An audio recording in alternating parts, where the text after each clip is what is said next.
Good morning बच्चों, welcome to my YouTube channel combo classes by Alok sir. We have study the physics of class 12th unit first, and the name of the unit is electric charge and electric field. We have studied before this video some topics like Coulomb's law, charge, concept of charge, and electrostatic force. Today we will study electric field lines and the properties of electric field lines and many more things. तो चलिए video को start करते हैं, पढ़ना शुरू करते हैं electric field के बारे में।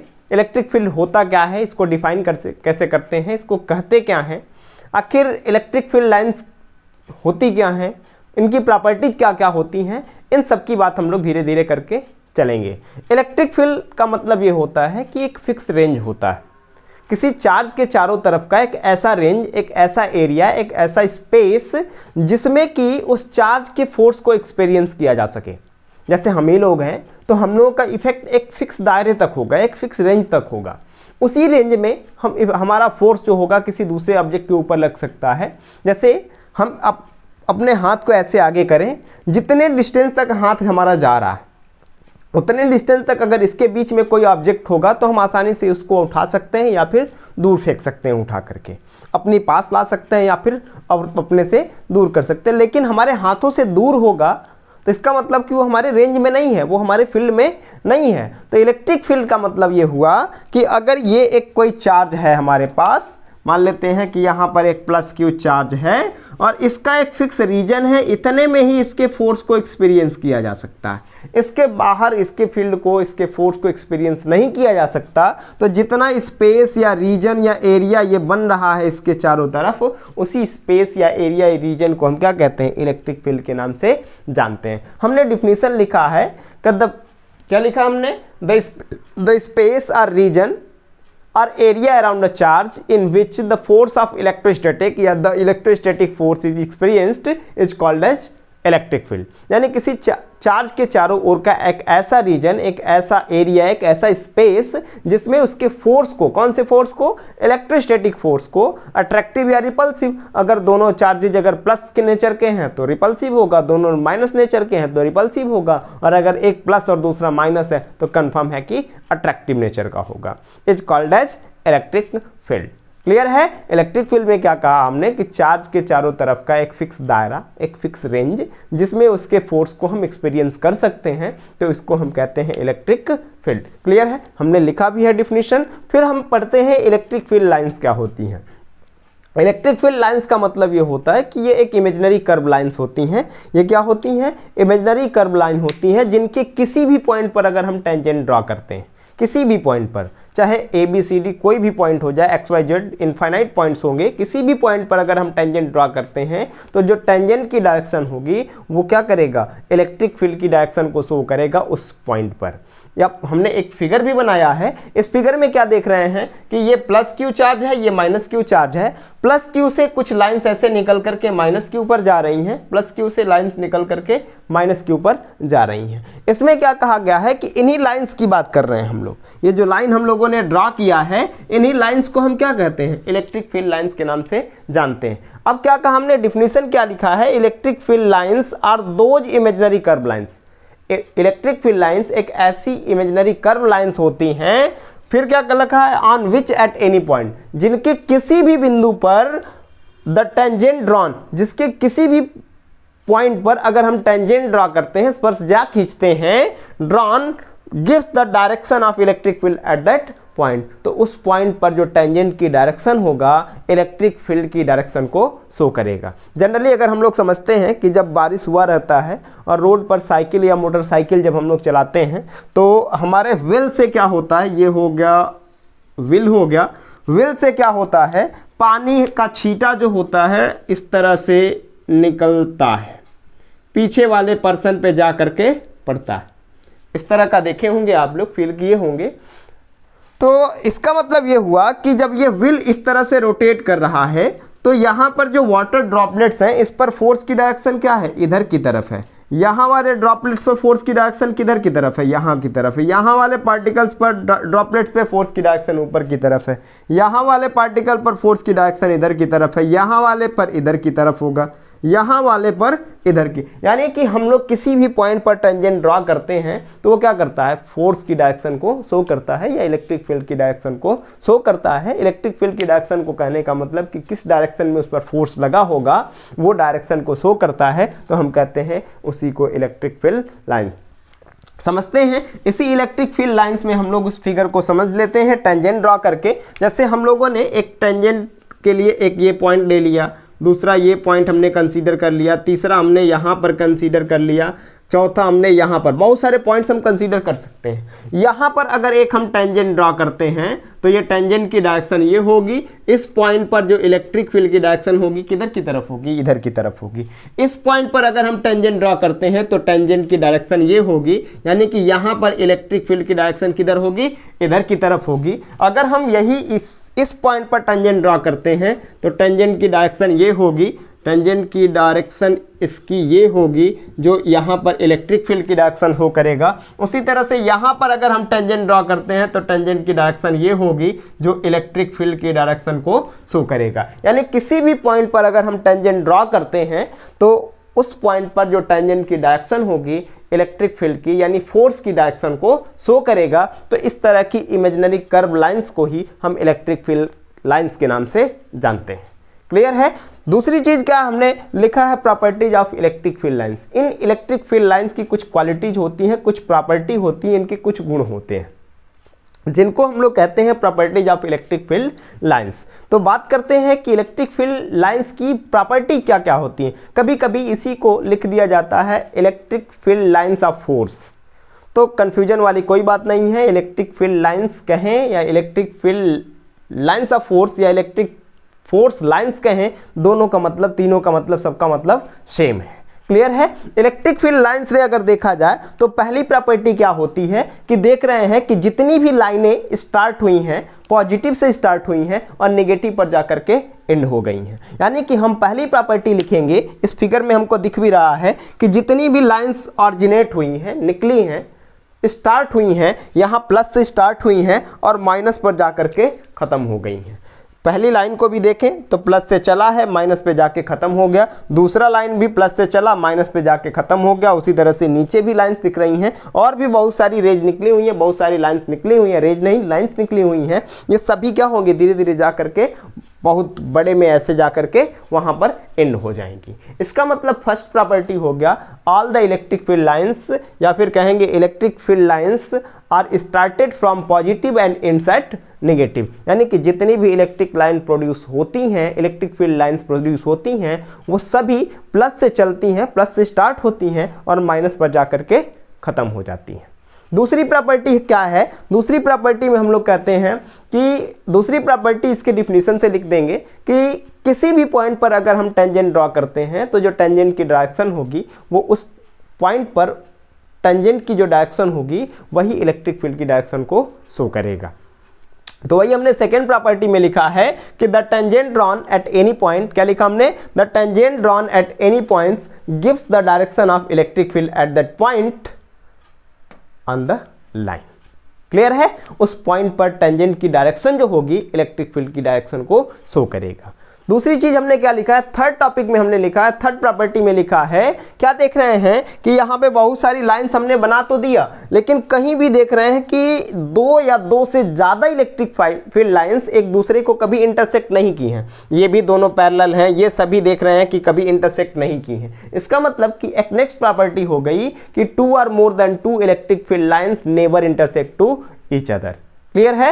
देख रहे हैं इस फिगर में भी क्लियर है, फिगर से भी क्लियर है कि दो या दो से ज्यादा इलेक्ट्रिक फील्ड लाइंस कभी एक दूसरे को कट नहीं करती। अगर वो कट कर जाती हैं किसी कारणवश, फिर हमने लिखा है if they intersect at any point. फिर क्या लिखा हमने, if they intersect at any point gives the double direction at that point which is impossible. हमने लिखा है कि अगर किसी कारणवश वो किसी पॉइंट पर कट कर जाती है तो उस पॉइंट पर, किस पॉइंट पर, इंटरसेक्शन पॉइंट पर, जहां दोनों लाइन कट करेंगे, उस पॉइंट पर इलेक्ट्रिक फील्ड की डबल डायरेक्शन होगी, जो कि इम्पॉसिबल है। कैसे होगी आखिर डबल डायरेक्शन? तो हम बात कर रहे हैं कि एक इलेक्ट्रिक फील्ड लाइन इधर से आ रही है, दूसरी फील्ड लाइंस इधर से जाएगी तभी ना कट करेगी, या कहीं ऊपर से आएगी तभी ना कट करेगी। इसका मतलब ये हो गया कि इसी पॉइंट पर अगर बात करें तो इस पॉइंट पर इस वाले लाइन के लिए टेंजेंट हो जाएगा इधर की तरफ, और इस वाले लाइन के लिए टेंजेंट हो जाएगा इधर की तरफ। यानी एक ही पॉइंट पर क्या देख रहे हैं, इलेक्ट्रिक फील्ड लाइंस की, इलेक्ट्रिक फोर्स की डबल डायरेक्शन हो गई, जो कि पॉसिबल नहीं है। अभी हम लोग अगर घर पे होंगे तो स्कूल में नहीं होंगे, स्कूल में होंगे तो घर पे नहीं होंगे, सिनेमा हॉल में होंगे तो स्कूल में नहीं होंगे, या फिर कहीं होंगे ननिहाल में होंगे तो घर पे नहीं होंगे, ऐसा होगा। इसका मतलब कि जब भी हम होंगे तो एक ही जगह पे होंगे, कभी भी दो जगह पे लाई नहीं कर सकते। इसका मतलब ये हो गया कि कभी भी दो इलेक्ट्रिक फील्ड लाइंस एक दूसरे को कट नहीं करती। तो वही हमने लिखा है तीसरी प्रॉपर्टी में। फिर हमने क्या लिखा है, दे forms a open curve. Open curve कहने का सेंस क्या है, ओपन कर्व का मतलब क्या है, देख रहे हैं कि ये फर्स्ट लाइन यहां से स्टार्ट हुई और यहां पर जाकर के खत्म हो गई, यानी कि ये प्लस से चला और माइनस पर ऐसे जाकर के खत्म हो गया। तो देखो ये नीचे क्या है, ओपन ही ना है, नीचे से खाली है, ये यहीं से चला और वहीं पर जाकर के खत्म हो गया। इस वजह से हम कह रहे हैं कि ये जो होती हैं क्या करती हैं, ओपन कर्व बनाती हैं, कभी भी एक क्लोज कर्व आप फॉर्मेशन नहीं करती। क्लियर है। फिर हम बात करते हैं नेक्स्ट प्रॉपर्टी के बारे में। क्या देख रहे हैं कि जैसे इसको क्या बोलेंगे, ये प्लस क्यू है और ये माइनस क्यू, ये यहां से यहां तक की डिस्टेंस को हम कहेंगे length of the electric field lines, है ना। लेंथ के एलांग क्या देख रहे हैं कि यहां से ये पहले फैल रही थी, देखो यहां से ऐसे जाना चाहिए था बट ऐसे बेंट हो गई। क्या हो गई, यहां से ऐसे जाना चाहिए था बट धीरे धीरे क्या हो गई, यहां से ऐसे बेंट हो गई। इसका मतलब क्या है कि अपने लेंथ के एलांग, अपने लेंथ के एलांग ये धीरे धीरे क्या होने की प्रॉपर्टी रख रही है, कंप्रेस। कंप्रेस का मतलब सिकुड़ने की। यहां से तो पहले ऐसे फैल रही थी ऐसे, फैलने के बाद धीरे धीरे लेंथ जैसे बढ़ा, धीरे धीरे जाकर के यहां सिकुड़ गई, कंप्रेस हो गई। इससे ये प्रूफ हो रहा है कि ये जो है इन लाइंस के अंदर जो होता है अपने लेंथ के एलांग कंप्रेस होने की प्रॉपर्टी होती है, अपने लेंथ के एलांग ये कंप्रेस होने की क्वालिटी रखते हैं। यही वजह है कि लाइक अनलाइक चार्जेस जो होता है एक दूसरे को अट्रैक्ट करते हैं। क्लियर है। तो वही हमने लिखा है कि they have property to compress along its length. इनके अंदर अपने लेंथ के एलांग कंप्रेस होने की प्रॉपर्टी होता है। यही वजह है कि ये एक अनलाइक चार्जेस जो होता है एक दूसरे को अट्रैक्ट करते हैं। क्लियर है। फिर हमने लिखा है, क्या देख रहे हैं कि लेंथ के, ये तो लेंथ हो गया, और लेंथ के परपेंडिकुलर डायरेक्शन में ये क्या हो रही हैं, ऐसे फैली हुई हैं। देखो यहां दोनों नजदीक नजदीक थी, यहां के बीच की डिस्टेंस इनकी कम थी, लेकिन जैसे जैसे ये आगे बढ़ी है धीरे धीरे इनकी बीच की डिस्टेंस क्या होती गई है, बढ़ती गई है। इसका मतलब ये हुआ कि अपने लेंथ के एलांग परपेंडिकुलर डायरेक्शन में, अपने लेंथ के एलांग परपेंडिकुलर डायरेक्शन में फैलने की क्वालिटी रखती हैं, डाइवर्ज होने की क्वालिटी रखती हैं, एक्सटेंड होने की क्वालिटी रखती हैं। डाइवर्ज कहें या स्प्रेड कहें या एक्सटेंड कह सकते हैं, है ना, एक्सटेंड होने की क्वालिटी रखती हैं। यही वजह है कि लाइक चार्जेस एक दूसरे को रिपल करते हैं। ठीक है। तो वही हमने लास्ट वाली प्रॉपर्टी में लिखा कि they have property to extend to the perpendicular to its length, है ना। That's why like charges repel to each other. Clear है। तो अभी हम लोगों ने पढ़ा इलेक्ट्रिक फील्ड क्या होता है, इलेक्ट्रिक फील्ड लाइंस क्या होती हैं, और इलेक्ट्रिक फील्ड लाइंस की प्रॉपर्टी क्या होती है। आई होप कि वीडियो आपको समझ में आया होगा, सारे टॉपिक समझ में आए होंगे। नेक्स्ट टॉपिक हमारा होगा electric field intensity due to point charge, या फिर पहले पढ़ लेते हैं इलेक्ट्रिक फील्ड इंटेंसिटी के बारे में। इलेक्ट्रिक फील्ड इंटेंसिटी क्या होता है, इलेक्ट्रिक फील्ड इंटेंसिटी के बाद हम पढ़ेंगे electric field intensity due to point charge क्या होता है।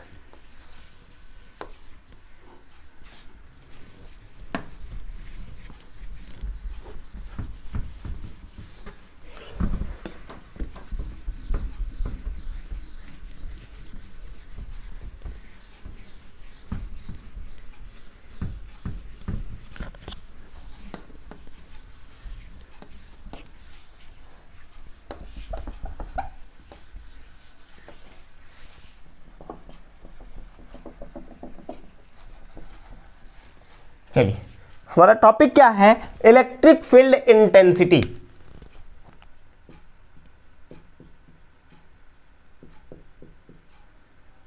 इलेक्ट्रिक फील्ड इंटेंसिटी आखिर होता क्या है? इंटेंसिटी का मतलब हम लोग जानते हैं फास्टनेस, तेजी, तीव्रता, एक्सेलरेशन, है ना? तो इलेक्ट्रिक फील्ड इंटेंसिटी का मतलब क्या होता है? जैसे कह लेते हैं, अभी हम लोगों ने इलेक्ट्रिक फील्ड पढ़ा है। इलेक्ट्रिक फील्ड में हम लोगों ने देखा कि इलेक्ट्रिक फील्ड होता क्या है। एक कोई चार्ज रखा है, चार्ज का ये फील्ड होगा, चार्ज का क्या होगा? ये फील्ड होगा, जिसको हम इलेक्ट्रिक फील्ड के नाम से जानते हैं। अगर कोई टेस्ट चार्ज इसके अंदर लाया जाता है, क्यू नॉट इसके अंदर लाया जाता है, तो क्या होगा? कूलम्ब्स लॉ के अकॉर्डिंग इन दोनों के बीच फोर्स लगेगा। इन दोनों के बीच क्या लगेगा? फोर्स लगेगा, जिसको हम कह देंगे F। क्यू नॉट ने कितना फोर्स एक्सपीरियंस किया? F फोर्स एक्सपीरियंस किया। तो यूनिट पॉजिटिव टेस्ट चार्ज, यानी पर यूनिट, अगर इसकी वैल्यू 1 कहा जाए तो यूनिट चार्ज कितना फोर्स एक्सपीरियंस करेगा?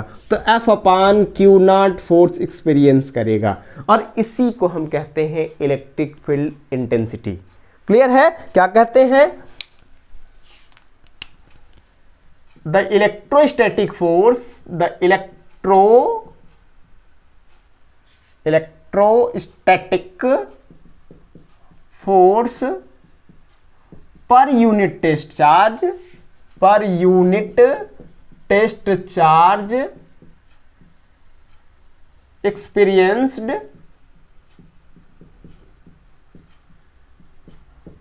Bye a unit positive, experienced in a electric field is called as electric field intensity.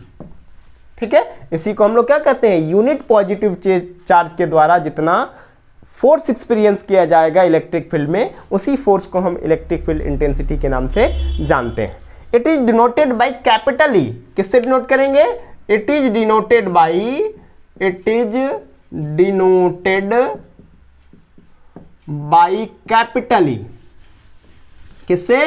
Capital E. It is a vector quantity, it is a vector quantity, its SI unit, its SI unit is Newton per Coulomb and direction is from positive to negative.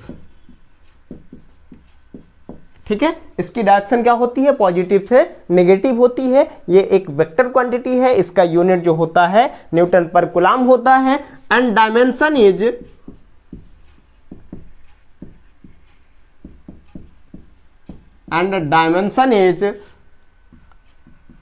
ml t-3a-1।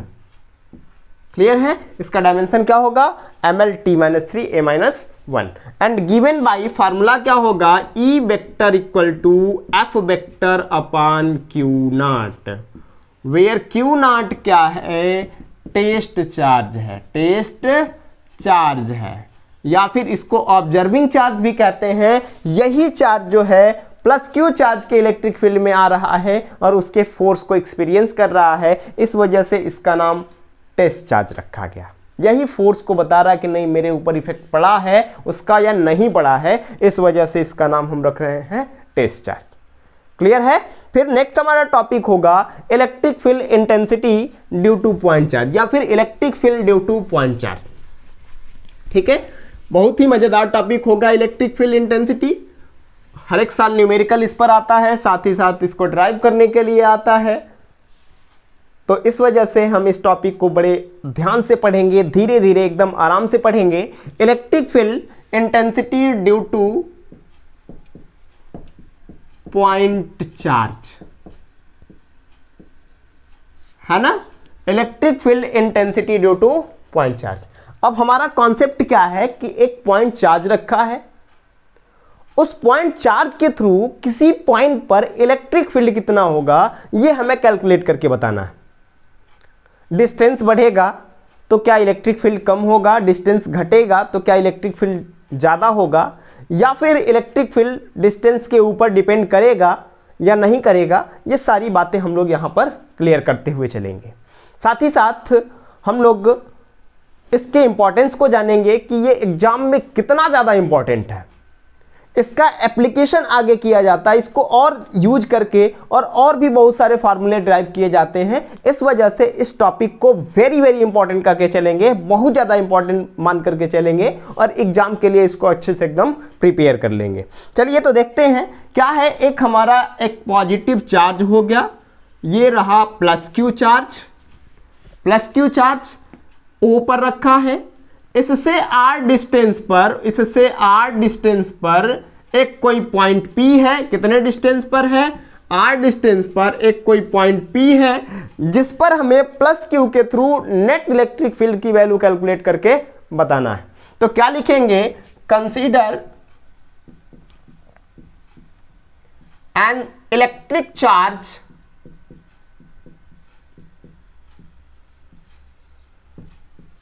plus Q is placed at point O and a point P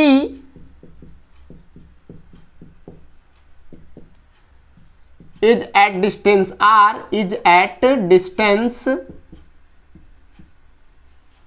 R from O,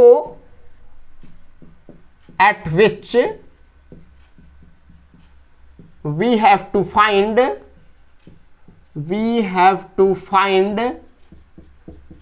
the electric field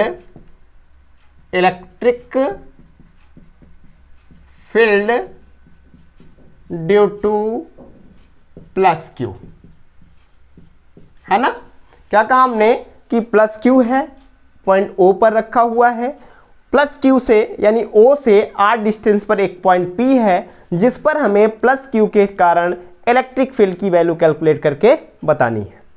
इसको calculate करने के लिए एक plus Q है तो single charge किसी के ऊपर फोर्स नहीं लगाता।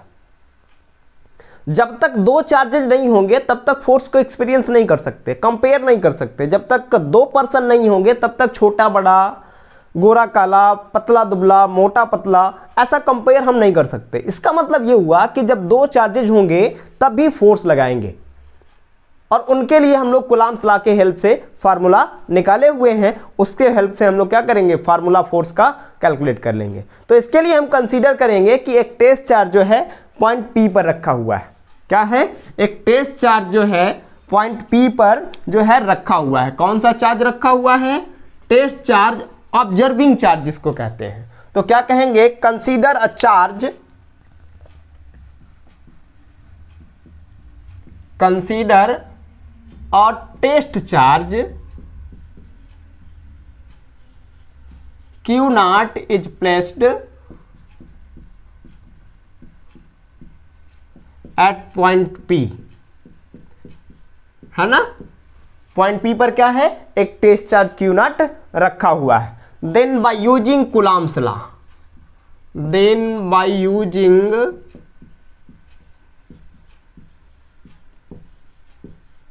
कूलम्ब्स लॉ, हम लोग कूलम्ब्स लॉ को यूज कर रहे हैं। तो कूलम्ब्स लॉ से क्या कहेंगे? The force between plus Q and Q naught is given by कितना हो जाएगा? F equal to 1/4 pi epsilon naught के Q naught upon R square. दूसरी चीज क्या है कि प्लस Q फोर्स लगा रहा है Q नॉट पर। इसका मतलब फोर्स की डायरेक्शन कंफर्म है, किधर की तरफ होगी? इस साइड में होगी। क्लियर है? ये हम लोगों ने फोर्स की वैल्यू उन दोनों चार्जेज के बीच कैलकुलेट कर लिया। वी नो दैट, हम लोग जानते हैं, तुम लोग भी जानते हो, फार्मूला पढ़े हैं। We know that E equal to F upon Q naught. E equal to कितना होता है, इलेक्ट्रिक फील्ड इंटेंसिटी का फार्मूला जो होता है फोर्स अपॉन टेस्ट चार्ज होता है। तो F की वैल्यू हम लोग यहाँ से यहाँ पुट करेंगे तो E इक्वल टू हो जाएगा 1/4 पाई एप्सिलॉन नॉट के Q naught upon R square और टोटल अपॉन में क्यू नॉट। क्लियर है। यहाँ से क्यू नॉट कैंसिल हो जाएगा तो क्या मिल जाएगा हमारा formula, E equal to 1/4 pi epsilon naught के q by r square. Clear है। यही क्या है, this is the formula for electric field due to किसके, पॉइंट चार्ज। ठीक है, यही फार्मूला हमारा क्या मिला है, electric field due to point charge का मिला है। यहां से हम क्या देख रहे हैं कि 1/4 पाई एप्सिलॉन नॉट के जो होता है कांस्टेंट होता है, साथ ही साथ हमने चार्ज पहले से ही लिया था तो ये Q भी क्या होगा, एक फिक्स वैल्यू होगी, चार्ज की वैल्यू कांस्टेंट होगा। बट हम क्या कर सकते हैं, इस R के डिस्टेंस को हो सकता है कि पॉइंट P जो है यहां पर है, हो सकता है यहां पर होगा, हो सकता है हम यहां पे ला दें, हो सकता है कि हम यहां पे ला दें, यानी कि हो सकता है कि इस पॉइंट P को हम इधर आगे भी लेकर के चले जाएं।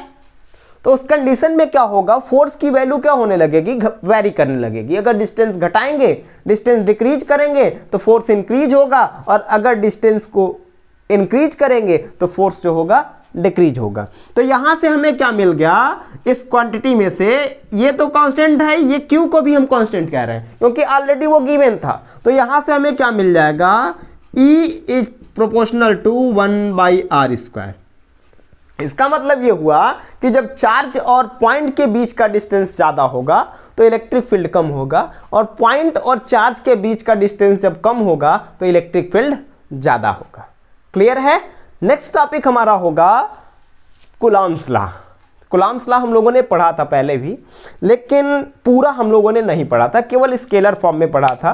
कुछ इश्यूज थे, लाइट की प्रॉब्लम थी, इस वजह से हमने स्केलर फॉर्म में पढ़ा करके छोड़ दिया था। तो अभी हम बात करेंगे कूलॉम्स लॉ की, और उसको स्केलर और वेक्टर दोनों फॉर्म में पढ़ते हुए चलेंगे। चलिए तो देख लेते हैं कूलॉम्स लॉ को,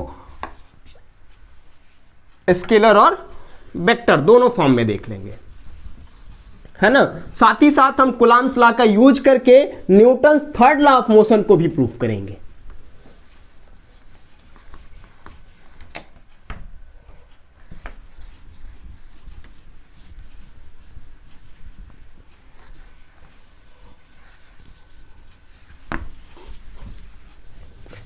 चलिए देखते हैं कूलॉम्स लॉ, है ना। कूलॉम्स लॉ को पढ़ते हैं। कूलॉम्स लॉ होता क्या है, हम लोगों ने पढ़ा है कूलॉम्स लॉ के बारे में कि कूलॉम्स ने एक फार्मूला दिया था, कूलॉम्स लॉ, है ना। तो क्या कहेंगे, Coulomb's gives a mathematical formula, mathematical formula for finding the electrostatic force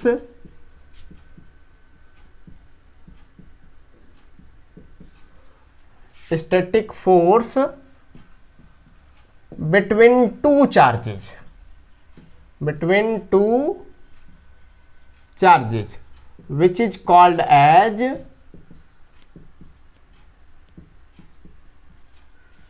Coulomb's law, जिसको हम लोग क्या जानते हैं, कूलॉम्स लॉ के नाम से जानते हैं। कूलॉम्स एक साइंटिस्ट का नाम था, उन्होंने दो चार्जेज के बीच कितना फोर्स लगेगा, इलेक्ट्रोस्टैटिक फोर्स कितना लगेगा, अट्रैक्टिव या रिपल्सिव फोर्स कितना लगेगा, उसको कैलकुलेट करने के लिए एक फार्मूला दिया जिसको हम लोग कूलॉम्स लॉ के नाम से जानते हैं, है ना। According to this law, according to this law, है ना, द फोर्स, फर्स्ट में क्या कहा, the force between two charges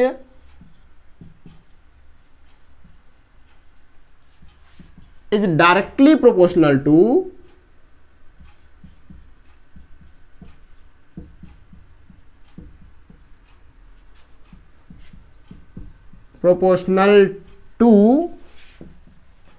the product of the charges, है ना।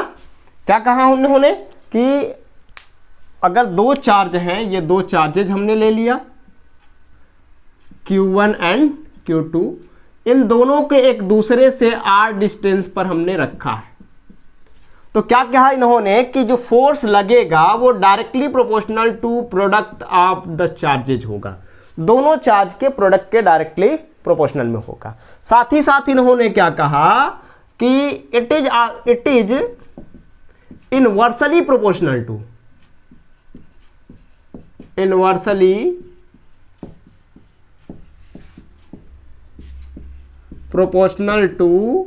The square of separation distance between them, है ना। तो क्या कहा दिया, F प्रोपोर्शनल टू 1/r², ये हो गया सेकेंड इक्वेशन, ये हो गया फर्स्ट इक्वेशन। जब हम इन दोनों इक्वेशन को एक साथ सॉल्व करेंगे तो क्या लिखेंगे, फ्रॉम बोथ इक्वेशंस क्या हो जाएगा, F proportional to Q1 Q2/r²। Proportionality हटेगा तो एक कांस्टेंट आ जाएगा, क्या आ जाएगा, F equal to K Q1 Q2/r², जहां हम K को क्या कहते हैं, डाइलेक्ट्रिक कांस्टेंट के नाम से जानते हैं। एयर या वैक्यूम के लिए K एयर या K वैक्यूम की वैल्यू कितना होती है, 1 होती है। इसी फार्मूले को अगर हम चाहें तो लिख सकते हैं F equal to 1/4πε0 K Q1 Q2/r², जहां ε0 को परमिटिविटी ऑफ फ्री स्पेस कहते हैं, है ना। इसकी वैल्यू जो होती है 8.85 इंटू 10⁻⁻12 क्या होता है, कूलम्ब स्क्वायर पर न्यूटन मीटर स्क्वायर। और इसका डायमेंशन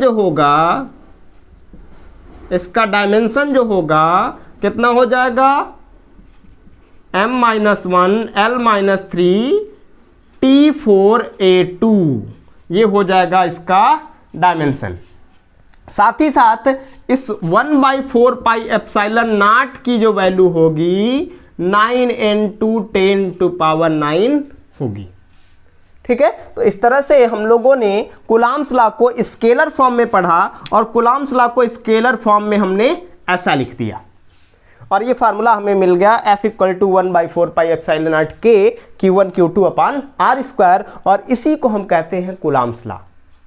इसी को अगर हमें वेक्टर फॉर्म में लिखना है तो वेक्टर फॉर्म में लिखने के लिए हम लिखेंगे, फार्मूला हमें मिल चुका है F equal to 1/4πε0 K Q1 Q2/r²। हमें अगर वेक्टर फॉर्म में लिखना है तो हम इसको लिख क्या सकते हैं, F vector equal to r cap, यहां लगा देते हैं। अब देखो यहां जब वेक्टर क्वांटिटी हमने यहां लिखा तो इस साइड भी वेक्टर आना चाहिए, तो यहां इनटू हमने 1 कर दिया। r कैप की वैल्यू कितना होगा, 1 होगा, क्योंकि यूनिट वेक्टर है, r cap is the unit vector. और r कैप क्या है, r कैप की वैल्यू क्या होगा, r vector upon mod of r vector होगा।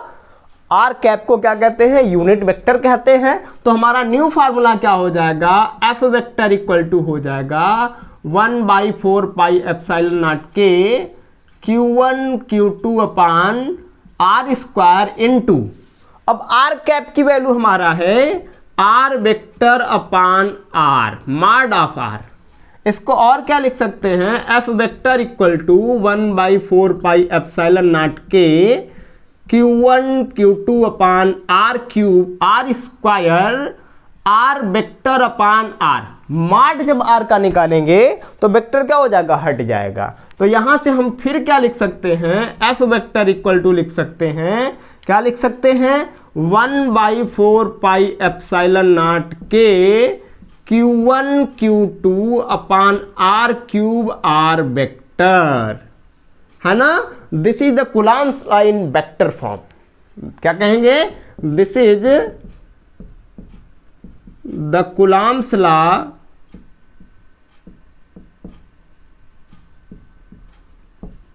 इन वेक्टर फॉर्म। ठीक है, कोई दिक्कत नहीं है। हम लोगों ने अभी पढ़ा कूलम्ब्स लॉ के बारे में। कूलम्ब्स लॉ का स्केलर फॉर्म ये था और कूलम्ब्स लॉ का जो वेक्टर फॉर्म है वो है। अभी हम बात करेंगे कूलम्ब्स लॉ के थ्रू प्रूफ करेंगे किस फार्मूले को, तो न्यूटन थर्ड लॉ को। एकदम सिंपल सा टॉपिक होगा लेकिन बहुत मजेदार टॉपिक होगा। एग्जाम में नियर अबाउट हर एक साल पूछ दिया जाता है 2 नंबर से 3 नंबर में, इस वजह से हम इस पे थोड़ा सा फोकस करके पढ़ेंगे, है ना। कूलम्ब्स लॉ भी इंपॉर्टेंट है, कूलम्ब्स लॉ का स्केलर फॉर्म और वेक्टर फॉर्म दोनों ही इंपॉर्टेंट है। साथ ही साथ कूलम्ब्स लॉ से न्यूटन थर्ड लॉ को प्रूफ करना ही भी बहुत ज़्यादा इंपॉर्टेंट है। तो चलिए उसको भी हम प्रूफ करते हैं। इसका स्क्रीनशॉट लेकर के रख लीजिएगा, नोट्स प्रिपेयर कर लीजिएगा, तब तक हम इसको इरेज करते हैं।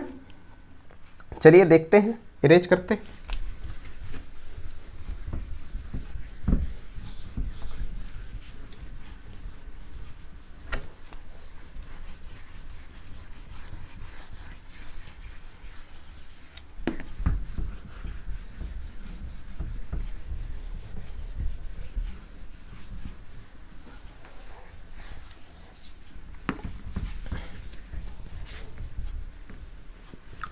चलिए स्टार्ट करते हैं, है ना।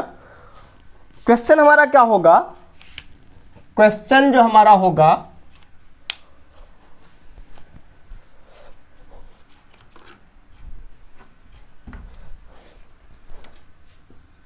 चलिए क्वेश्चन जो हमारा होगा, state Newton's third law of motion, third law of motion bye using Coulomb's law.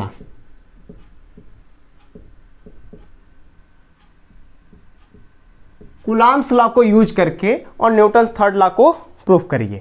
इसको हम प्रूफ करने के लिए एकदम सिंपल सा टेक्निक का यूज करेंगे। क्या करेंगे, सबसे पहले 2 चार्जेज ले लेंगे, एक यहां पर चार्ज हमने ले लिया और दूसरा चार्ज हमने यहां पे ले लिया। यहां पर हमने कहा Q1 है और यहां पर हमने कहा Q2 है। क्लियर है, दोनों एक दूसरे से r डिस्टेंस पर, कितने डिस्टेंस पे रखे हुए हैं, दोनों ही एक दूसरे से r डिस्टेंस पर रखे हुए हैं। ठीक है, कोई दिक्कत नहीं है यहां तक। अब क्या करेंगे हम, Q1 जो है Q2 पर फोर्स लगाएगा तो इसकी डायरेक्शन क्या हो जाएगी, इधर की तरफ, और उसको हम कह देंगे F12 वेक्टर। F12 वेक्टर का मतलब क्या होगा, force on Q2 due to Q1, यानी F12 का मतलब हो गया कि चार्ज फर्स्ट जो है 4 सेकेंड पर कितना फोर्स लगाएगा। तो इसको हम सबसे पहले कैलकुलेट करेंगे, तो क्या कहेंगे, द फोर्स, इसी तरह से क्या होगा, Q2 जो है Q1 पर फोर्स लगाएगा तो इसकी डायरेक्शन हो जाएगी इधर की तरफ और इसको हम लिखेंगे F21 वेक्टर। क्लियर है, उसी के साथ साथ हम क्या देखेंगे, Q1 से Q2 के डिस्टेंस को हम लिख देंगे R12 वेक्टर और Q2 से Q1 के डिस्टेंस को लिख देंगे R21 वेक्टर। क्लियर है, अब क्या करेंगे, हम निकालेंगे the force on Q2 due to Q1, due to Q1, तो कितना होगा, F12 वेक्टर इक्वल टू हो जाएगा 1/4 पाई एप्सिलॉन नॉट के Q1 Q2 अपान R12 का स्क्वायर, या फिर वेक्टर फॉर्म में लिख रहे हैं तो लिखेंगे R12 का क्यूब और R12 वेक्टर। अभी हम लोगों ने कूलम्ब्स लॉ को इसके वेक्टर फॉर्म में पढ़ा था तो यहां आया था R³ R वेक्टर, लेकिन यहां पर जब Q1 से Q2 की तरफ है तो 12 को यूज करेंगे, है ना। सिमिलरली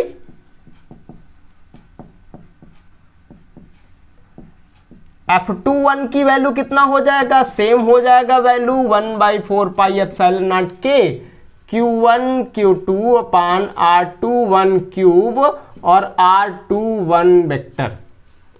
क्लियर है। अब देख रहे हैं कि जितना R12 का मॉड होगा उतना ही R21 का मॉड होगा, इसका मतलब R होगा ना। तो और क्या होगा, R12 वेक्टर जो होगा R21 वेक्टर के इक्वल तो होगा, बट क्या देख रहे हैं, R12 लेफ्ट से राइट है और ये राइट से लेफ्ट है, यानी दोनों की डायरेक्शन अपोजिट है। वैल्यू तो सेम होगा, कितना होगा, R वेक्टर के इक्वल होगा, बट डायरेक्शन क्या है, दोनों का अपोजिट है। तो यहां से हम क्या कह देंगे, माइनस में कह देंगे, ठीक ना। तो अब क्या करें, यहां पर R21 और R12 के जगह पे हम लोग क्या कर देते हैं, R वेक्टर लिखते हैं, देन F12 वेक्टर जो हो जाएगा 1/4 पाई एप्सिलॉन नॉट के Q1 Q2 अपान R क्यूब। देख रहे हैं R12 की वैल्यू क्या है, R है, तो यहां पे R क्यूब हो जाएगा, उसी तरह से हो जाएगा R12 वेक्टर, ये तो रहेगा ही। इस एंड F21 वेक्टर को भी कैलकुलेट करते हैं, तो ये इक्वेशन हो गया हमारा फर्स्ट 1/4 पाई एप्सिलॉन नॉट के Q1 Q2 अपान R क्यूब। और देखो R21 की वैल्यू जो है R12 की वैल्यू के इक्वल है, बट माइनस में है, तो क्या लिख देंगे, माइनस R12 वेक्टर। ठीक है, कोई दिक्कत नहीं है। अब समझते हैं, ये हो गया हमारा इक्वेशन नंबर सेकेंड। अब क्या कहते हैं, from equation first and second दोनों को डिवाइड कर लिया जाए, तो F12 upon F21 vector equal to F12 की वैल्यू हम लोगों ने निकाला है 1/4 पाई एप्सिलॉन नॉट के Q1 Q2 अपान R क्यूब R12 वेक्टर, और इसकी वैल्यू निकाला हम लोगों ने 1/4 पाई एप्सिलॉन नॉट के Q1 Q2 अपान R क्यूब और माइनस R12 वेक्टर। क्लियर है, कोई दिक्कत नहीं है। फिर क्या करेंगे, हम यहां पर देख रहे हैं कि इससे ये जो है कट गया, Q1 Q2 से Q1 Q2 कटा, R क्यूब से R क्यूब कटा, R12 से R12 कट गया, तो क्या बच गया हम लोगों का, F12 vector upon F21 vector equal to -1 बच गया। ये -1 अभी बचा हुआ है ना। तो क्या मिल गया हम लोगों को, F12 वेक्टर जो है माइनस F21 वेक्टर के इक्वल मिल गया, और यही क्या है, this is the Newton's third law of motion है। Newton's third law of motion क्या कहता है, every action is equal and opposite reaction. Clear है। आज के लिए बस इतना ही। आई होप कि आपको वीडियो अच्छा लगा होगा, कुछ टॉपिक समझ में आए होंगे। जो टॉपिक समझ में नहीं आया होगा आप कमेंट बॉक्स में बताइएगा, उस टॉपिक को फिर से बताने की कोशिश करेंगे। और अगर आप हमारे चैनल पर नए हैं तो सब्सक्राइब करना मत भूलिए, लाइक करिए, शेयर करिए और अपने दोस्तों के पास ज़्यादा से ज़्यादा वीडियो को पहुंचाइए, जिससे उनका भी प्रॉफिट हो सके और आपका भी प्रॉफिट हो सके। मिलते हैं नेक्स्ट वीडियो में जल्दी ही। धन्यवाद।